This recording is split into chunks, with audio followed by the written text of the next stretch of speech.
Hey guys, so I am out at Fort Pulaski outside of Tybee Island in Georgia. You got questions, I got answers, so let's dig into this Q&A thing. Oh, and by the way, from now on, I'm gonna be doing answers every Thursday. And I'll just take the questions out of all my videos. I'll take the ones that I think will help the most people. So our first question comes from Steve Greenson. It says, I enjoy your show and would like to know how much it costs to do this per month. Thank you very much, first of all. Second of all, I'm sorry to hear about your wife. The answer is really huge. Depends. You can do it for as little as like $200 a month for food. I've been able to live on $200 a month for food. I'm sure you could probably do it for less. Plus gas and insurance and phone bill, whatever other bills you have. So really you just need to do like a list of all the bills that you absolutely have to pay and figure out how cheap you can do food, and that's really it. The next question is from Cody Spurgeon. I hope I'm not pronouncing that wrong. If you could take only 5 possessions with you, what would they be? The van, the camera, laptop, guitar, headphones, and clothes. Old Way Was Better asks, do you believe in reincarnation? Also, is a fantastic fan really worth the money? Apparently you had a bad experience with your box fan. Reincarnation, I don't believe that it's possible to know anything with absolute certainty. I'll get into why that is another time. So maybe there's actually a lot of evidence for it, and I've had some weird experiences in my life that makes me think that reincarnation is a thing, but I can't say for certain. As far as the fantastic fan, from the reviews I've read and the specs, it's amazing. My next van, I'm definitely gonna have 1 or 2. Let's see what's next. Terry Skeens asks, where are you at? Florida? How do you shower? I am in Tybee Island, Georgia right now. I'll be heading to Florida in a couple days here. I shower at Planet Fitness most of the time, but also at friends' houses and a couple times at like a beach. They have free showers there sometimes. Charlie Russell asks, How open are you with people you meet and what you're doing? How do they react? How do you deal with the haters? I'm very open. I'm very proud of it, actually. I love what I'm doing. I love the life I live. No haters yet. I had one funny question actually the other day. This guy asked me, are you running from the law? And I'm like, no, I'm just living it up, dude. And so no, I haven't had any haters yet. There's actually only been one negative comment on Facebook the entire time. I've got over 1,000 subscribers now, by the way. Thank you to all of you who are watching and participating with this. So no haters. If I do, I'll just let it go, man. It's just because they don't understand, like they have a closed mind, you know, and that's not my fault. It's not my issue. John Oblinger asks, what does the inside of your van smell like? Super hit incense and fresh air. I keep it really clean. I keep my clothes clean. I keep my body clean. I don't leave food out or anything, so it smells good. Sometimes I put down baking soda, like if there is a smell from like cooking or whatever, just to keep it fresh. Is this lady friend, or McLean718 asks, is this lady friend you were planning to bring over only going to come if you get a better vehicle, or would she come in the van for a while? Having to go number 2 in a hole in the woods from time to time might be a hard sell. I think that she just loves me and wants to be with me no matter what. Actually getting a bigger vehicle was my idea, and I am going to be putting a composting toilet in there. I'm probably going to custom make one instead of buy one. So that'll be interesting. But yeah, that was my idea. I mean, I'm already like one person in here cramped, so I mean, I want to make sure that we both have like our own space to do things and enough space to like both be in here at the same time and not be like, you know. So that was really my idea. Rodney Davis asks, love your site. Is it okay if I dress cheap in women's clothing? Thanks, man. You know, one thing leads to another, so check your local laws. Coming from a country boy. Take that how you will. Son of Silas. I hope I'm pronouncing that one of those right. Has 3 questions for you. The first one is, what are the things that look like flags hanging in your van? Those are Tibetan prayer flags. I wanted to add color to the inside to make it less industrial looking, and also they remind me to be present, thankful, and compassionate. Their second question is, do you watch any other Van Dweller YouTube channels? Yes, I do, and I will make a video about that because I don't want to leave anyone out if I go like talking about people right now, because there's quite a few of them that I really like. The third question is, which places in the U.S. that you haven't been do you most want to visit? Definitely New Orleans. I've been trying to get there for like the last 2 years. If you've seen my my Why I Live in a Van video that I just made, that's what this whole thing was originally about, trying to get to New Orleans. But also Texas and Southern California. Philly Computer Spot, which by the way, thank you for all your help recently with the website stuff. Ask, are you ever scared being alone in the van, especially not knowing where you're at day to day? No, not really. If I do get scared, it's either because my thoughts are not where they need to be, or I'm in a sketchy spot. So if I'm in a sketchy spot, I leave. If my imagination is running wild, then take control of it. I think strong positive thoughts. Darfirst asked, do you have AA or any roadside assistance? Yes, I do, through Progressive. Also, have you had to use it? Not in the van. I did on a couple motorcycles. Do you subscribe, or do you have to pay for a way to find jobs while on the road? I don't know what that means. I've never had to pay to find a job. I just walk into a place, ask if they're hiring, whether they are or not, but especially if they are, I just pretend like I have the job, and I go in there every day and say, hey, I'm here to work, let's go, I'm here, you know, and I bug them until they give me the job. That's worked so far for me.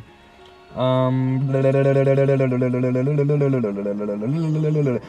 the next part is, one last question, do your YouTube fans keep your motivation going?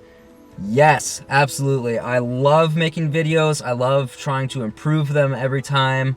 I love sharing the idea that you don't have to live the way you're told to live, but you can live the way you want to live, and you can do what you want to do in life, and you can be who you want to be. And I love sharing positivity into the world. I feel like I have an obligation to make the world a better place, and this is just one of the ways I do it.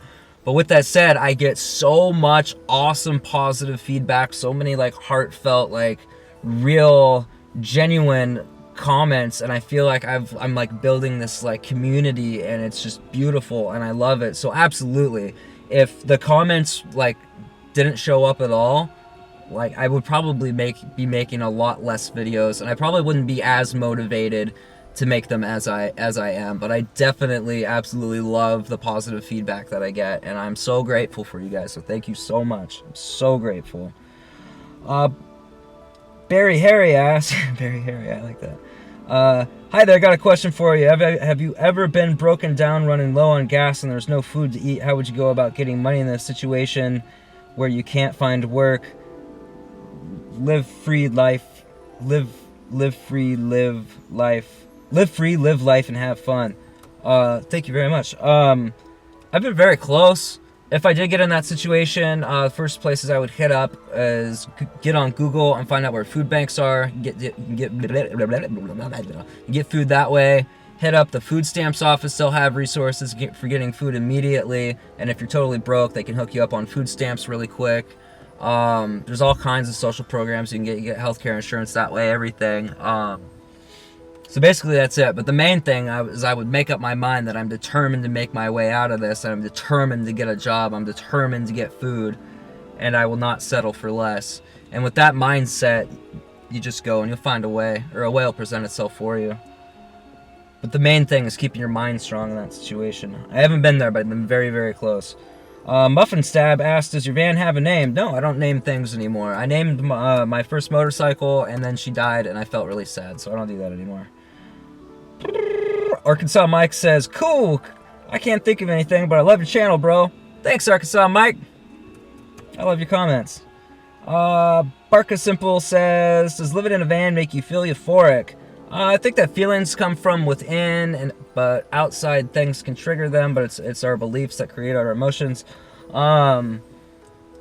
Yes and no.